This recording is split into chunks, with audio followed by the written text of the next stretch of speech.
Good afternoon, and welcome to another Research in Action brought to you by the Division of Research at Florida Atlantic University.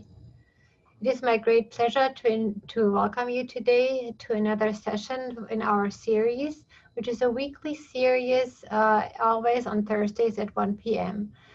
With that, it is my great pleasure to introduce to you Dr. Vaughn Crichlow. Dr. Crichlow is an associate professor in our School of Criminology and Criminal Justice at Florida Atlantic University. He received his Ph.D. in criminal justice from Michigan State University. Dr. Crichlow is a native of the Republic of Trinidad and Tobago and has worked there in addition to the U.S. His area of expertise and his research interests include international and cross-cultural comparisons in policing and crime prevention, police community encounters with ethnic minorities, as well as procedural justice and police legitimacy perceptions. I think his presentation is very timely in this time, so it is my great pleasure to introduce him to you, and welcome, Dr. Crichlow. Thank you so much. I really appreciate the introduction, and it is a pleasure to be with all of you today. So hello again. The title of my presentation is The Impossible Mandate, Police-Community Relations in America. I wish I had a happier topic to discuss with you today, but I'm sure you agree that this is a timely topic in light of current events and the ongoing national discourse about policing. Just this morning, I saw the news that a suspect has been arrested in the ambush shooting of two LA sheriff's deputies. Very horrific incident. And on the community side, we're hearing news of New York City and other cities across the country facing lawsuits in response to police violence against community members. It feels like every day there's something new, and in many ways it's the same old story. Unfortunately, this is the context that we live in. So today we delve boldly into some murky waters and define the problems we are currently facing. We will make some international comparisons. We then explore empirical insights on issues related to police-community relations. And to conclude, I will offer some recommendations. It seems that I've given myself an impossible mandate here. It is impossible to cover all of the relevant issues comprehensively in 1 hour. This is therefore an overview, and I've focused in on some issues that I deem to be critical in these times that we are facing. I also encourage further study, and I ask you to continue exploring the evidence for yourself after this presentation. I consider myself a lifelong student, even though I am a professor. Always learning, and I want to encourage you to also have that commitment. So let's dive in. Let's define the impossible mandate. In his 1977 book, Peter Manning identified modern policing as having an impossible mandate, whereby the public places unrealistic expectations on the police. In contexts where resources are scarce, personnel are stretched, police are expected to be effective at enforcing the law, maintaining order and keeping crime at bay while also garnering trust and partnering with communities. I've seen this firsthand in some of the work that I've done.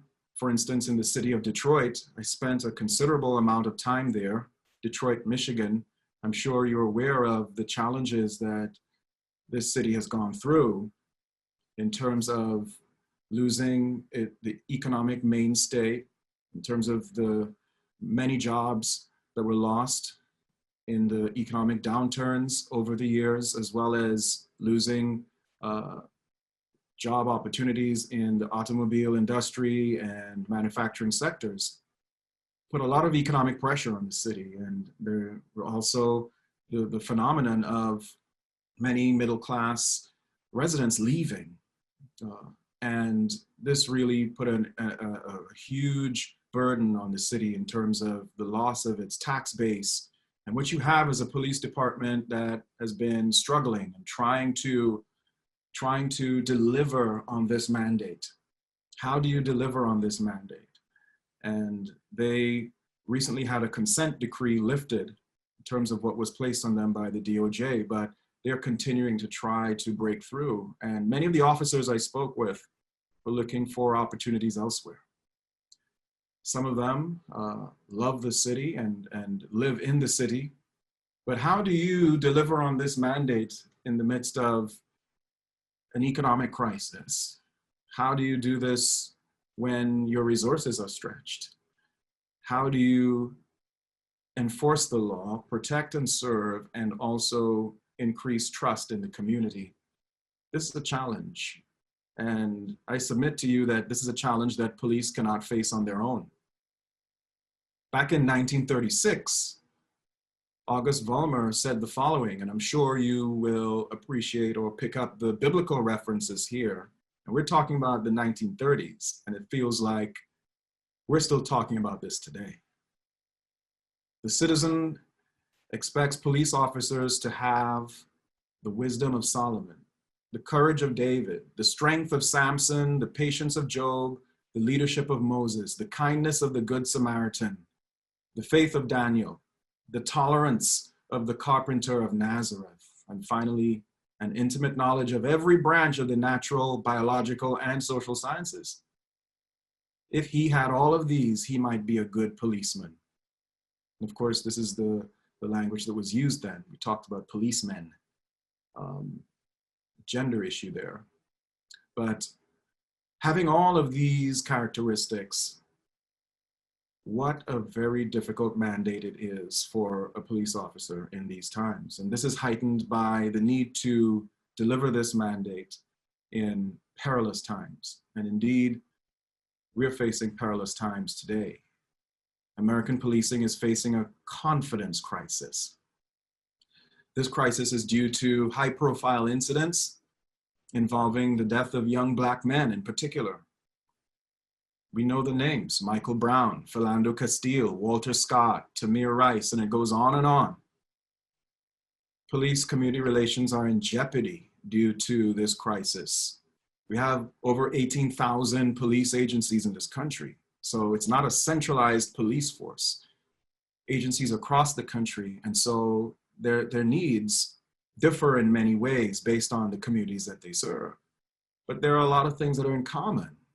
And in this age of social media, in this age where we pretty much have an information highway that's coming at us once we turn our phones on, people are affected by what they're seeing and hearing. These incidents, as well as the intense aftermath, have exposed deep divisions in American life. Police-community relations and the anger that comes about as a result of many of these violent incidents that are witnessed by residents, it's no longer restricted to low-income minority communities. The death of George Floyd at the hands of a Minneapolis police officer went viral across social media platforms. The entire country was paying attention, is still paying attention. Indeed, the entire world is paying attention. And these divisions are amplified by a shameful past that many believed was no longer applicable or relevant. I thought we were past this. Clearly, these concerns are still relevant today. And so we come to terms with a difficult past. When we look at the history, and specifically when we look at criminal justice, regarding the issue of race and equal treatment under the law. Citizens' confidence in the criminal justice system, especially among minorities, is influenced by a history of racism and oppression. Racial profiling, aggressive tactics, and recurring incidents of the use of deadly force have an impact on citizens' trust. Many studies have confirmed this. Some of the first police forces in America were actually created to control enslaved Black people, such that the very notion of policing was about power and control. By law, most white men had to serve in these patrols. And this philosophy and culture of oppression continued even after emancipation. Particularly in the Jim Crow South, policing was a tool of oppression. Therefore, being Black and being criminal were therefore synonymous. And we have examples of early police departments forming essentially as neighborhood watch groups, such as the Boston Watch. They were expected to maintain order in communities. There were also informal militias that formed to help enforce order in counties and cities throughout the colonies. So policing has been part of this country for a long time. And even before the US was officially established as an independent nation, we've had these issues. And as we move towards the early 20th century, we see many cases of police corruption and violence. Through the early 20th century, there were few standards for hiring or training officers. There was a lack of standards. And even as we move on towards the civil rights era, some argue that America saw police brutality at its worst. Public pressure and advocacy led to great social upheaval and change. There were even federal commissions responsible for scrutinizing issues of police violence as well as corruption, and policing reforms took place throughout the 20th century. There was more grant funding for police agencies incentivizing community policing. So we have the great irony. As I told you, there were federal commissions and partnerships with academic institutions and opportunities for grant funding for police agencies to develop initiatives to strengthen their ties with the community, to increase trust. American policing has improved in many ways. Professional standards for training, recruitment, technological advancements in crime detection, along with a greater awareness of citizens' rights.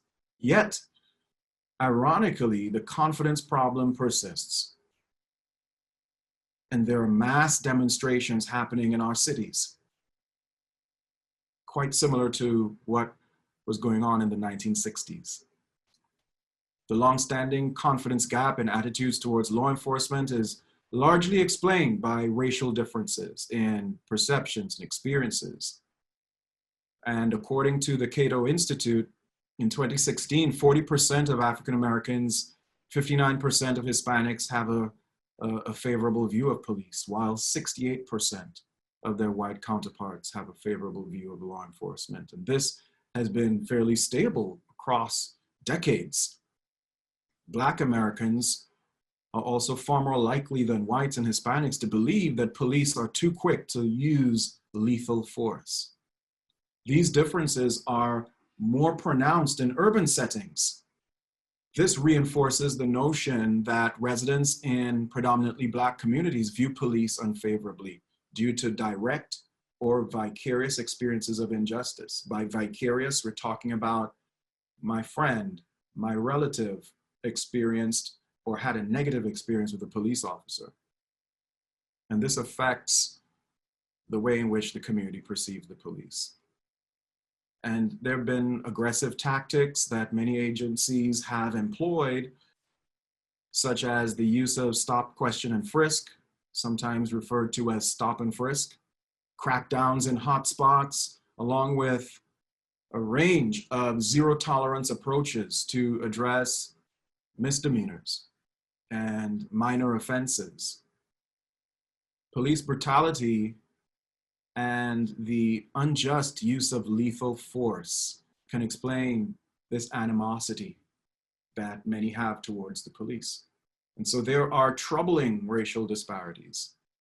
Black Americans are incarcerated at more than 5 times the rate of whites.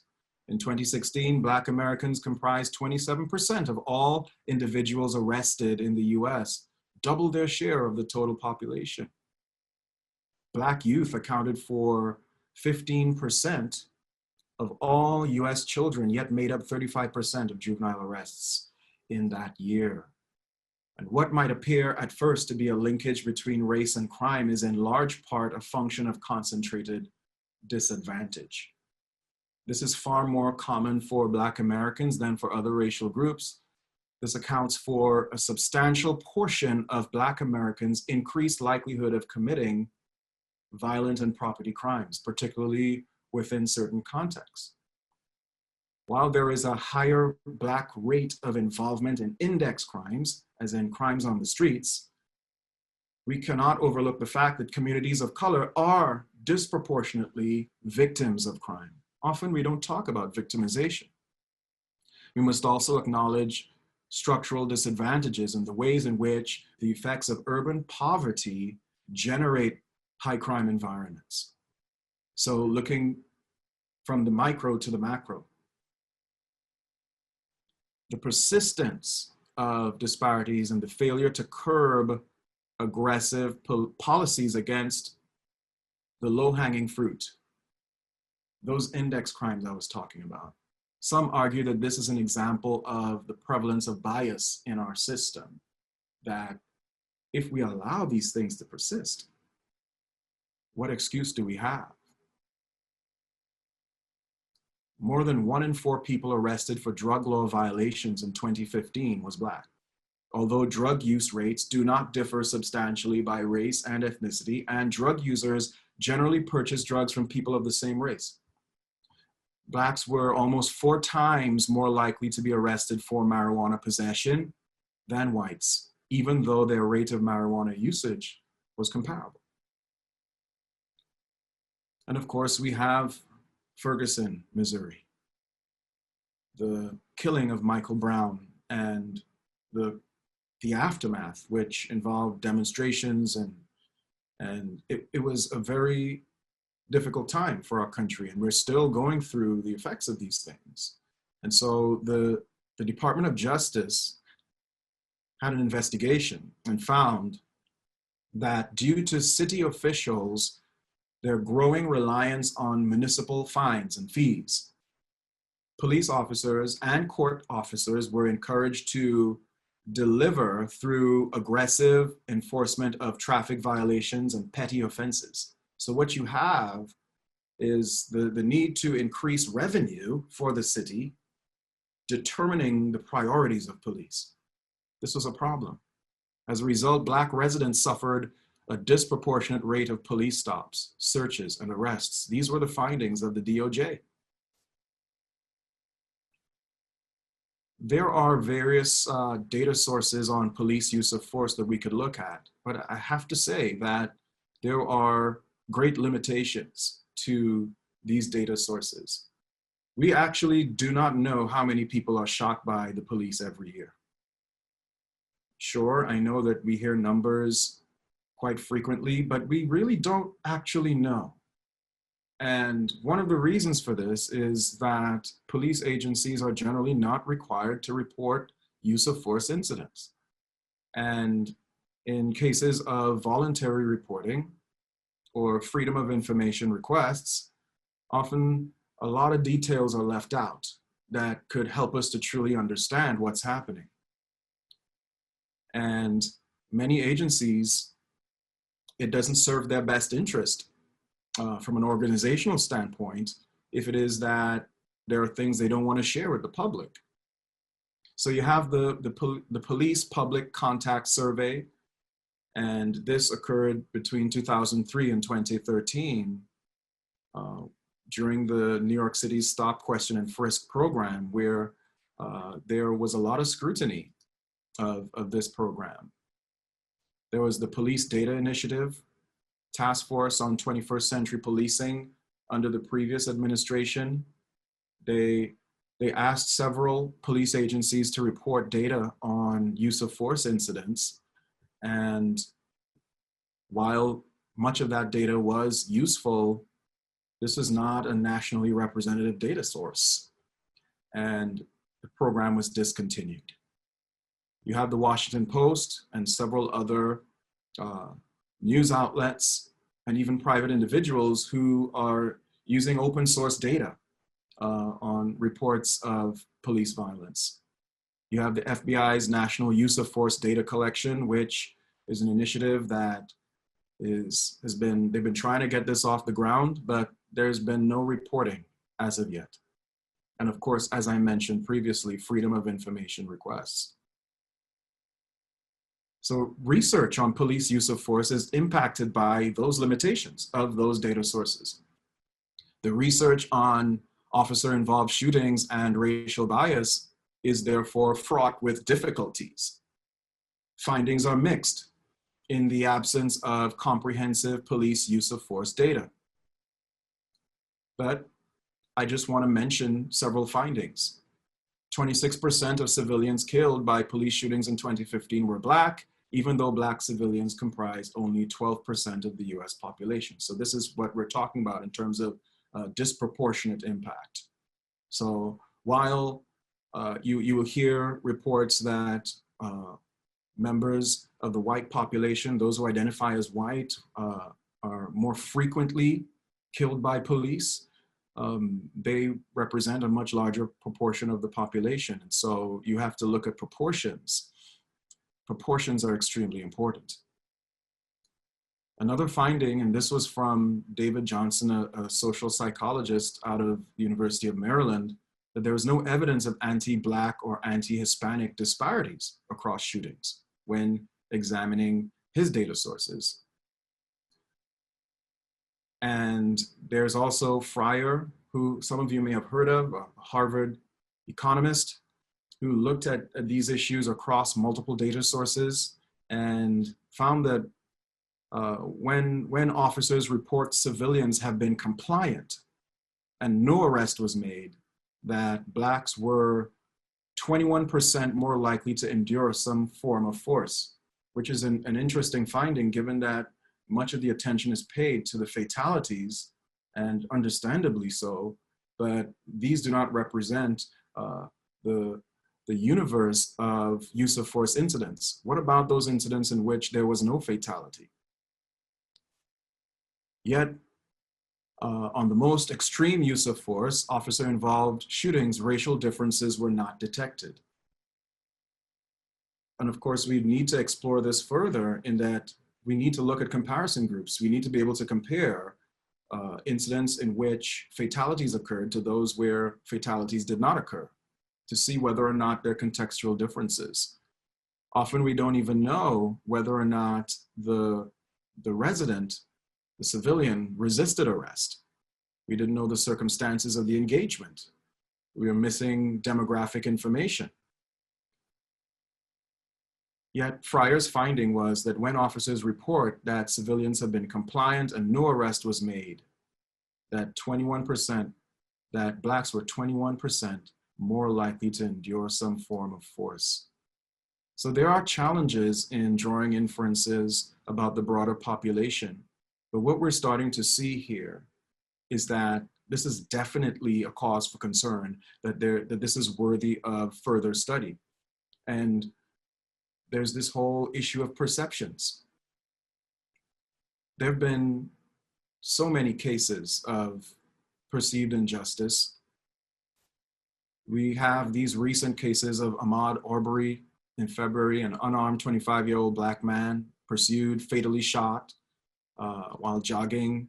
It took months for the alleged perpetrators to be arrested. Some of the details seem a bit fuzzy.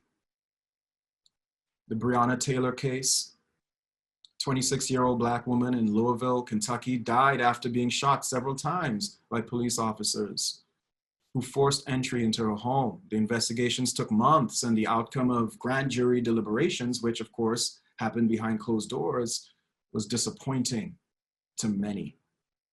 Jacob Blake, a few months ago, a 29-year-old Black man in Kenosha, Wisconsin. He was shown on video walking away from officers and shot several times in the back. These incidents fueled public outrage, increased scrutiny.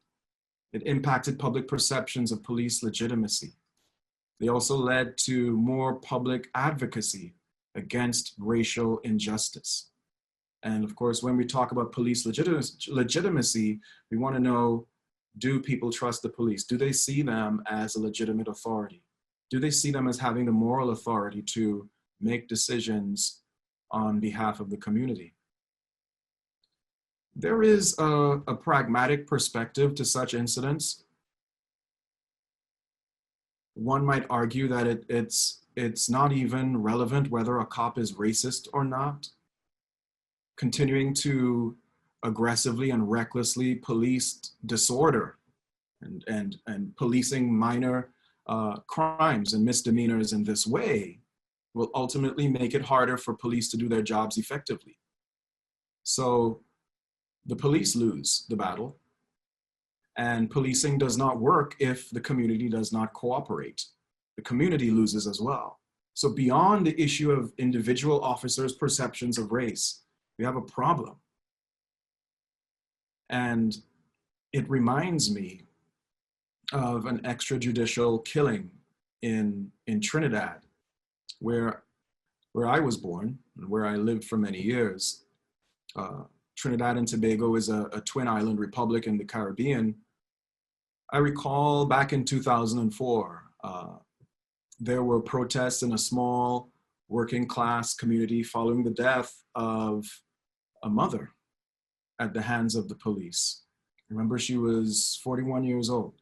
Her name was Gayleen Bonady. And according to eyewitness testimony, she was shot at close range with a rifle while trying to protect a male resident from police officers. An inquest was launched, an investigation into her death, but the outcome was unsatisfactory to residents. The police were not found to be at fault, and none of the officers were charged. And this was just the latest in a series of police-involved shootings that negatively impacted policing. It just goes to show that many of the issues that we're facing here in the US, we've seen them in other places as well. And Trinidad and Tobago, a beautiful island country, facing these horrific and difficult challenges as well. We are not alone.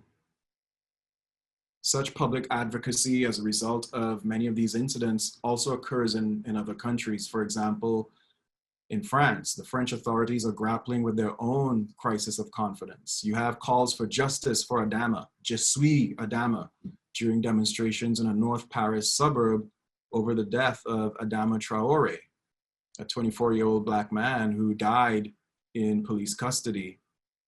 And this was, his death was initially blamed on an infection, but later examinations indicated that he died of asphyxiation. I was in Paris not too long ago, and I recall a lot of demonstrations. There is conflict within the society, issues of the treatment of racial and ethnic minorities. And calls for justice were renewed in the midst of Black Lives Matter demonstrations, that this has actually been exported all around the world. Stop, question, and frisk in France has been an issue. And according to Human Rights Watch, there were repetitive, baseless police stops targeting minorities. Stops often involve invasive, humiliating body pat-downs and searches of personal belongings. On and on. Similar to constitutional challenges against the use of stop, question, and frisk in New York City. As a result, there have been limits placed on its use.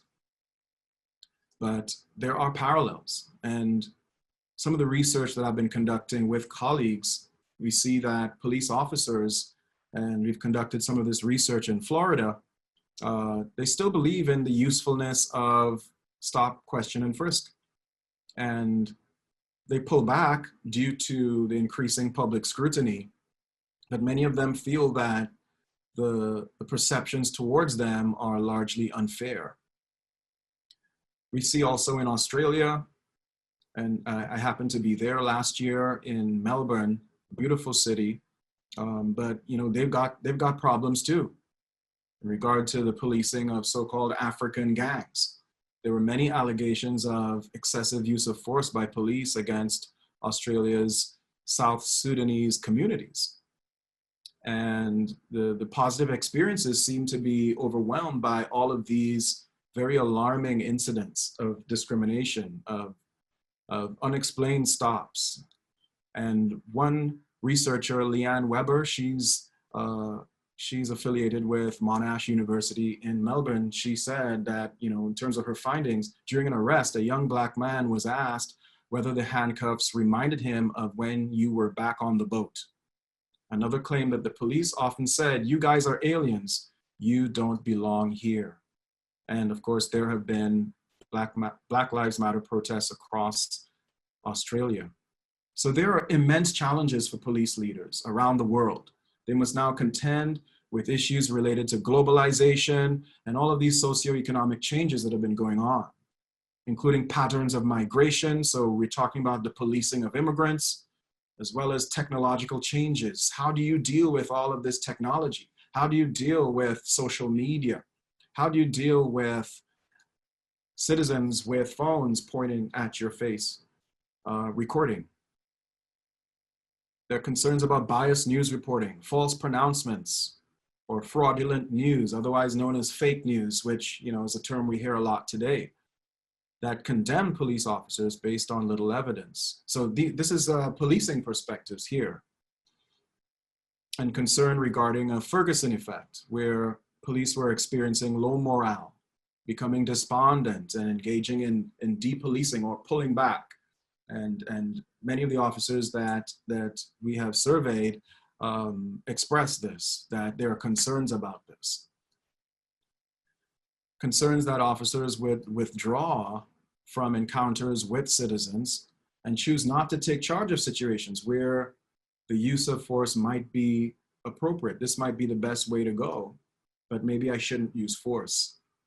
So how do you restore public trust in the midst of these challenges? That is the question. How do we restore public trust? And I'm glad you asked. I'm glad you asked. We need to move towards a new mandate. Easier said than done, but the work has to be done. And there are implications for police practice and community relations. There is an institutional perspective on police organizations that departments embody broad institutional values, that it's just they're recognized as part of the natural order of things. It's as if police departments are just a stable part of our lives, stable part of our communities, and that it just never really changes. That ultimately, what we see is the myth or the mythical potency of certain types of crimes, which are really based on responses to the institutional environment. The importance that police and the public place on specific categories of crime can be attributed to their mythical potency. Therefore, responses to crime are determined by what Crank and Langworthy referred to as sovereigns in the institutional environment. So legitimacy crises are resolved ceremonially through a ritual. It combines the public criticizing the department, and then the removal and the replacement of the police chief. And that chief is replaced by another chief with a legitimating mandate. And this is aimed towards an institutional audience. And it seems like at times it has very little effect on the day-to-day work of the line level officers. Have you ever heard that saying? The more things change, the more they remain the same. This may apply in this regard. So that's a very interesting take in terms of the institutional perspective of organizations and how that's applicable to policing as a profession. There have been efforts to improve police legitimacy, and I just want to highlight a few.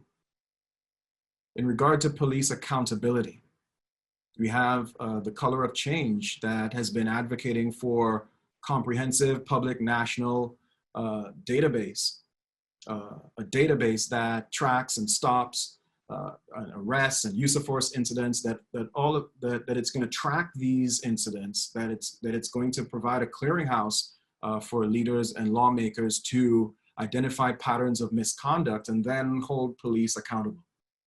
And police unions, police federations need to be part of this discussion in regard to, while employees have the right to be represented, so police, just like any other employee across other industries, that there are questions about the ways in which unions at times are complicit in protecting wrongdoers. That somehow in certain instances, we have officers who have a history of misconduct and they're fired from one department, but then hired by another. How is this accountability? So in terms of legal consequences for misconduct, we have Campaign Zero, which seeks to provide broader solutions to police violence. They want to end broken windows policing. This idea of policing minor offenses, policing disorder, just being tough on every little crime, and establishing independent prosecutions to address incidents involving the police use of force. Why is it that when we talk about zero tolerance, that it's mostly minority communities that are affected? And of course, the ACLU, they call for better use of data and litigation, and they've been doing that for a while. Regarding training, there are strategies for youth, or I should say the organization Strategies for Youth advocates for police training in de-escalation along with youth development. So the two things going hand in hand, that we have to talk about de-escalation, that the police officers are the ones who are trained, the ones with the knowledge, and should be required to demonstrate their ability to de-escalate situations where a resident might be irate, or even in cases where there might be perhaps issues of behavioral health or mental health. And youth development is part of this picture, that we have to develop our youth. There have also been implicit bias training initiatives, which recognize how deeply embedded and often unconscious racial bias affects judgment and decision-making. Technology, body-worn cameras. We've been hearing a lot about body-worn cameras, that the expectation is that they would help to increase transparency and reduce frivolous complaints. Some of the research that I have done has begun to show that, you know, this is something that can really take policing in the right direction. And police and community members are all for it. There is generally widespread support for the use of body-worn cameras. One thing that comes to mind, I think about the Breonna Taylor case, and it seems that there is no body-worn camera footage of the violent encounter between the police and Taylor and her boyfriend. There are some allegations that the body-worn cameras were not turned on. Of course, these are allegations. We're still waiting on the facts, but I only brought that up just to show you how relevant and current these things are. That if officers are wearing body-worn cameras, that the BWCs have been deployed in their agencies and they're not turning them on in those critical moments, then what's the point? Where do we get the transparency? And there have been examples of police reform in Stockton, California, and Camden, New Jersey. These are just two examples. Stockton employed strategies examining policies and developing evidence through research to reduce implicit bias. So they demonstrated a great commitment to understanding how implicit bias works.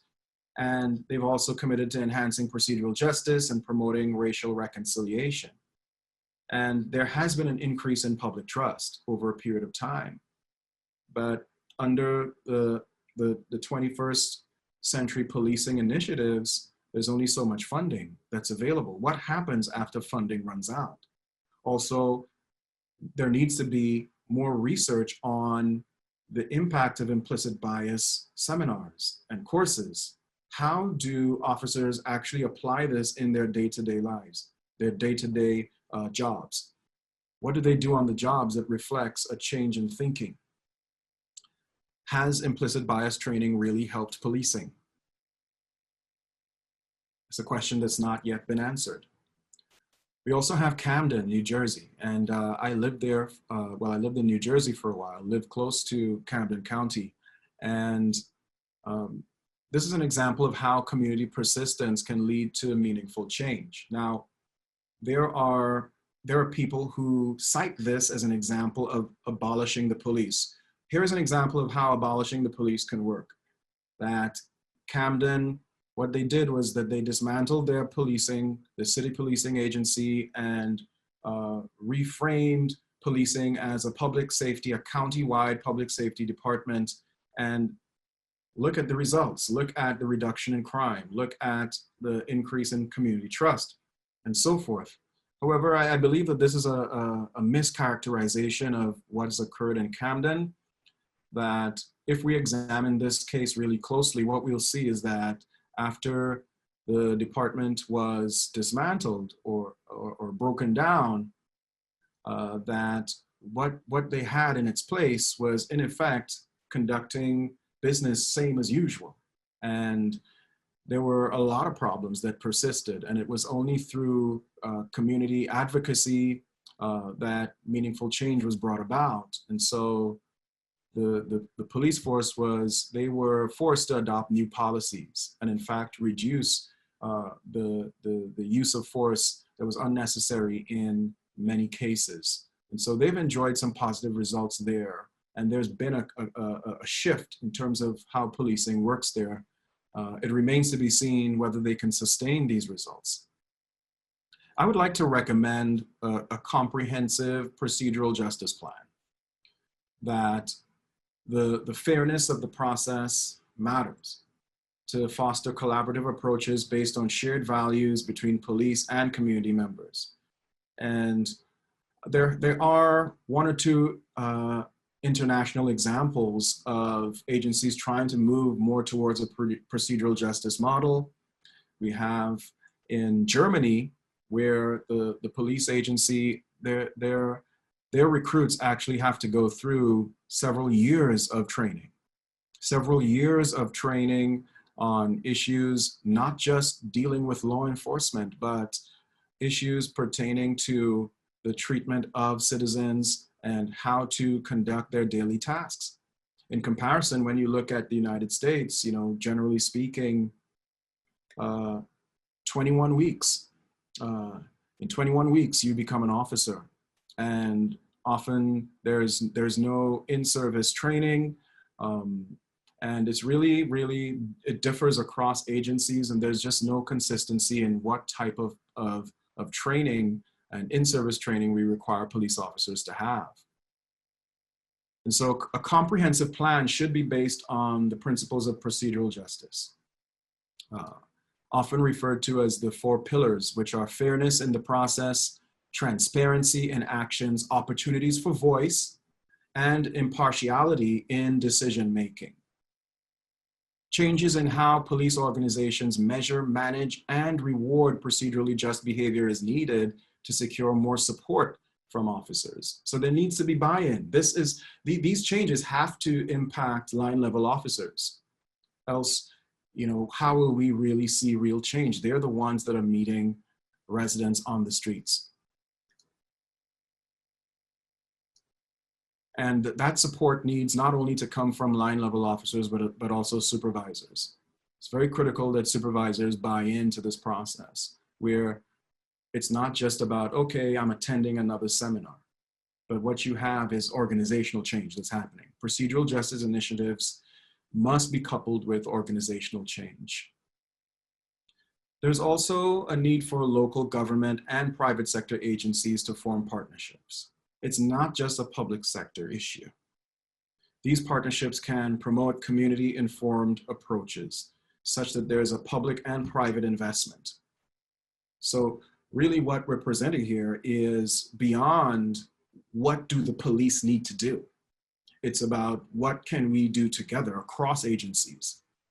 Strategies to empower youth and improve the quality of life. Sustaining public trust should then be a priority.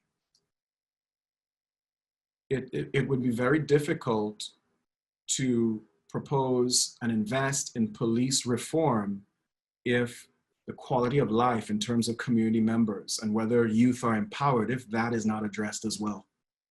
And often we try one without the other.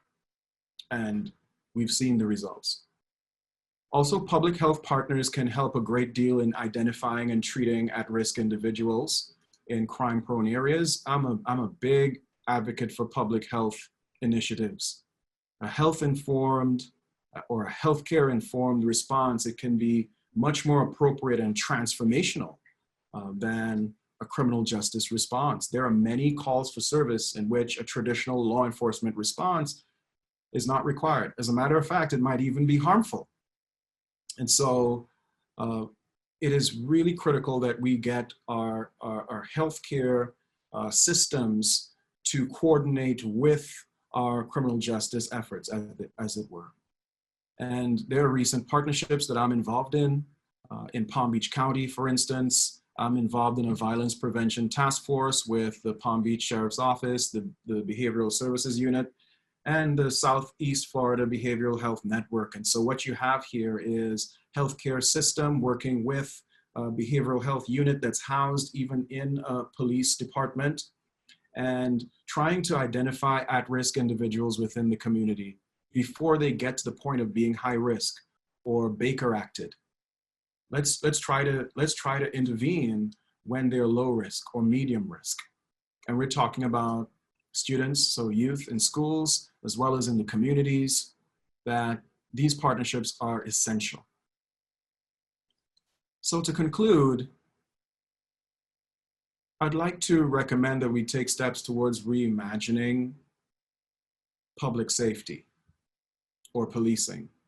And there's a quote from Dr. Kimberly Richards, who's done some advocacy in this area, that traditional enforcement-focused policing, which emphasizes compliance, punitive outcomes, and the consequences of failing to follow the law, will be detrimental to police-community relations. So what we seem to have is a criminal legal process rather than a justice process. Whatever happened to justice? We focus so much on the legal side, on the criminal side. Whatever happened to justice? And I would recommend that we dismantle unhealthy cultures and be very clear about what we're saying when we're talking about dismantling police departments. What are we replacing them with? There is a demand to dismantle the social contract and dismantle the culture of policing. So said Dr. Rachel Brackney, another advocate in this area, that what we require is a servant mentality, a need for a co-production of public safety rather than an authoritarian model of policing. And let's transform warriors into guardians, abandoning the militaristic models, embracing more guardianship models, moving beyond the us versus them, the occupying force, to partners, guardians, who may also enforce law, but they are also very much in step with building and supporting a community. Sustaining partnerships is extremely important. Partnerships between practitioners and researchers as well, working with the community, sharing knowledge openly and using evidence to inform CJ practice. This is very important, and if we want to take steps towards transforming the work of policing, if we want to take steps towards healing broken relationships between police and the community, partnerships have to be the way to go. And we have to be able to share knowledge, evidence-based knowledge across agencies, across counties, so that we could enhance the entire industry, so we could enhance what we're doing in terms of police-community relations. And that's my presentation today. So let me jump right into here. You talked about some, in your conclusions, about some recommendations on what we can do moving forward. How do you spread the behavioral model of policing from one-offs to a widespread adoption across the whole country?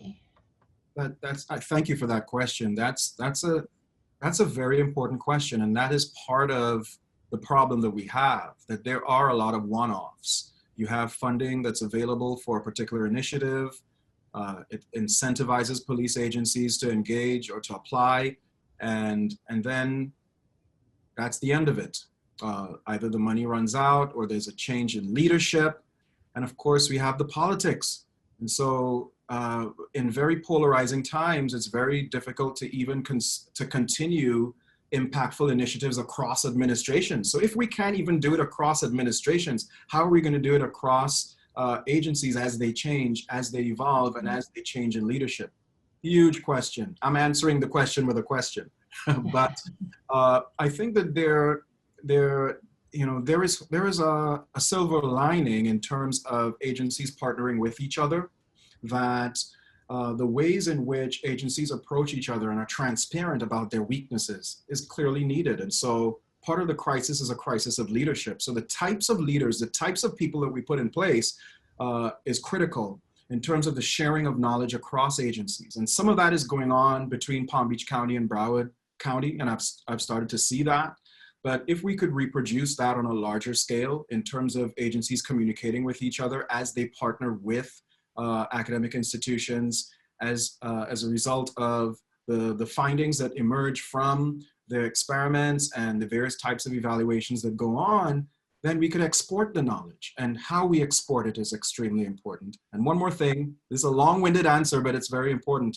One more thing is how we promote these things. And often there seems to be a disconnect between the work that's being done and the public being aware that it's being done, right? Because once these news stories, newsworthy stories, but often horrific, and you're seeing officers behaving badly, that these things catch fire, that often what's left behind is that some of those initiatives that people on the ground are trying to work on and the partnerships that are taking place. So we need to promote those a lot better, which could help to create an environment that's more receptive and more responsive, and maybe political leaders would start to listen if the community is aware. Mm-hmm. And that actually leads to my next question here. You mentioned a few things that you're personally involved in right now, but are any of your recommendations currently otherwise being followed? And then also, what can a community member do, a citizen, to promote your recommendations, particularly to public officials? Wow. Okay, how much time do you have? 3 more minutes.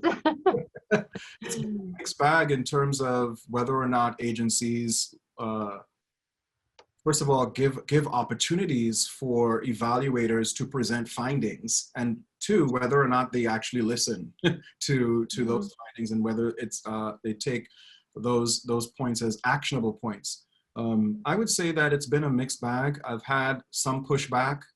And over the years have tried to figure out how to find the right language when, let's say, talking to practitioners, when talking to police agencies. You can't go in there and lead with, okay, well, America has a racist past. No, that's true, right? America has a shameful past, and there've been all of these issues and the deeply rooted issues, but perhaps we need to lead with, you guys have been doing a good job with X, Y, and Z.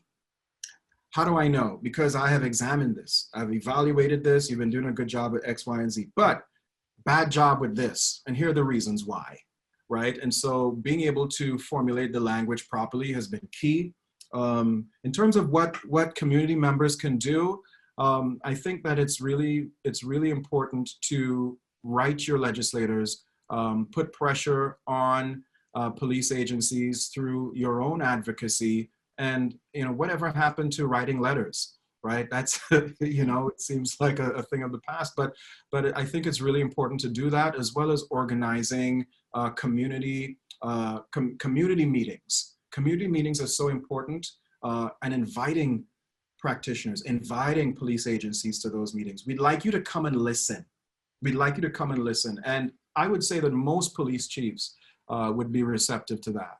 to come and listen and hear what community voices have to say, particularly in these times. The listening part is always, I think, the hardest, quite honestly. Okay, we're unfortunately out of time, but I know we have a number of more questions, so we're going to send those to you to answer offline. We will post the answers to those questions together with a recording of the presentation on our website, so look out for that. We want to make sure that all your questions are being answered, particularly on this important topic. So with that, thank you very much, Vaughn, and it was a pleasure, and we hope to see you again next week. Have a good afternoon. Thank you. It was my pleasure.